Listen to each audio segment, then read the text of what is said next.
To be seen in mirrors, its strength or weakness depends on the situation, I suppose. But Hold on. Good morning, and this is the Kevin Hume show. All right, the Kevin Hume show coming through, and I don't know, but this is the last time I'm going to start this thing from the top. So one more phone call. Why? John the morning sweet. It seems like people's turning around and waking up to this voice and wonder what is going on in the morning on the radio.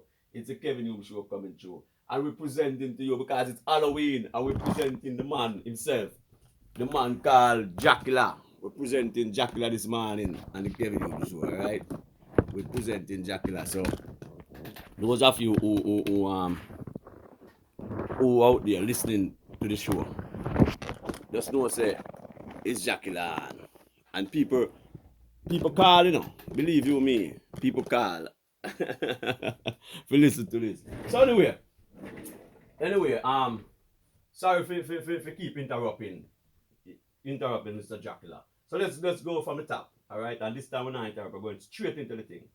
Alright. So you're in tune to the Kevin Hume show, and we are having fun in the studio in the early morning because I wake up, and when I came in a little bit, I was a little bit not wake up. I'm wake up, you understand? I wake up, and we do, as I said, I repeat it again, and I do speak the Queen English, but please, people, for God's sake, let yourself interpret and let's go on with the show. Alright. All the brethren them will drive around and I listen to the show. Enough respect. I would say Jamaica, Trinidad, the whole Caribbean, see New York City, alright, Massachusetts, Concord, Massachusetts, Boston, Massachusetts, Worcester, you know what I mean, Lynn, see in Vermont, all these places tuning in, New Hampshire. Give thanks, alright, so here we go. Dracula, up and going. the story tells, and of course there will be no spoilers by the way, of a mysterious Count Dracula, a handsome, intelligent, and charismatic nobleman who lives in a castle in the Carpathian Mountains. With the help of a Mr. Jonathan Harker, he moves to England. This Count Dracula's mysterious side, however, is quite dark. He is, indeed, a parasitic, undead, blood-sucking monster. A vampire. When he arrives to England to feed upon the living by sucking their blood, thereby consuming their life force, it's up to a team led by Dr. Abraham Van Helsing to stop him. With the movies especially, Dracula has since been the inspiration for the archetypal vampire. Fanged teeth, a dark but gentlemanly or ladylike outfit with a cloak, pale skin, red eyes, and possession of supernatural powers, such as great strength, the ability to crawl along walls and turn into a bat, and a bite which may turn others into vampires.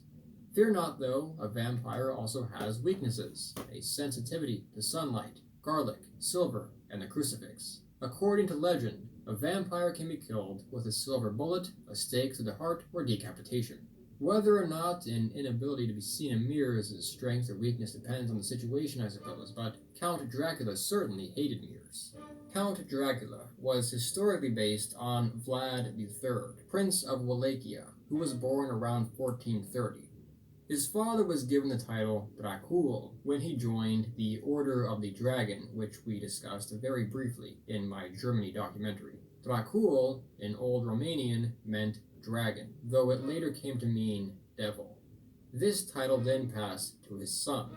The point of this order was to defend Christendom against the invasions of the Ottoman Turks, who sacked the great Christian city of Constantinople during Vlad's lifetime. Vlad III is remembered as a cruel monarch. His favorite method of execution earned him the title Vlad the Impaler. Political enemies, criminals, adulterous women, and his Muslim Ottoman Turk enemies, whom he would spend much of his life fighting, were known to be impaled on pikes as a form of slow execution. Despite his successes, he was betrayed by the Hungarians and imprisoned, and eventually died while fighting the Turks. His body was cut to pieces, and his head was sent to Istanbul, where it was impaled on a pike. Okay. The legends of blood-sucking creatures wandering the night are found well before Bram Stoker's time, and are fairly widespread across cultures, having developed independently of each other.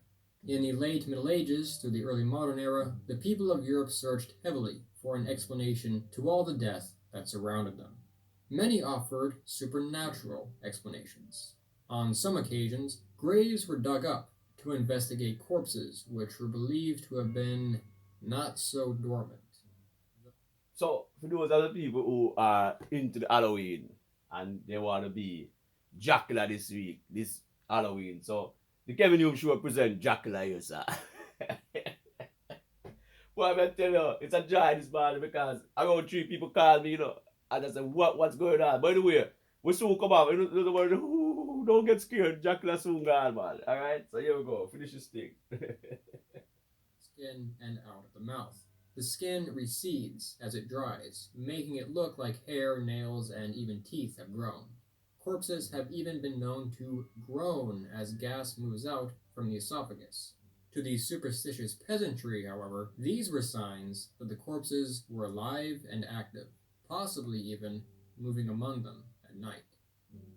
When such corpses were discovered, they were often killed a second time by beheading or by having a stake driven through the heart.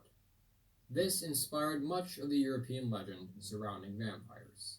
The situation got so bad that the Austrian Empress Maria Theresa, who reigned from 1740 to 1780, was forced to send her Dutch physician Gerard von Spieten to disprove the existence of vampires. The aristocracy were quite annoyed with the vampire nonsense, and especially the defilement of graves. Even the laws passed across Europe attempting to ban the practice of digging up graves to re-execute vampires did not cause the legends to die, though. Another creature which may have influenced the vampire myth was discovered in the 17th century. The vampire bat, which feeds solely on the blood of other creatures, was discovered in the Americas, though bats had a long history of being regarded with suspicion before they were connected to vampires. Most Europeans, Native Americans, and Aboriginal Australians regarded them as some sort of evil, dark beings, but in some cultures, such as in China, they actually brought good luck. Suspicion of dark magic and evil was not directed solely towards corpses, however, but also to the living in society as well. Typically people who were strange, ugly, elderly, lived out in the countryside by themselves, and were primarily female. The people of 14th through 19th century Europe and America who lived in periods of high stress tended to regard such women as witches.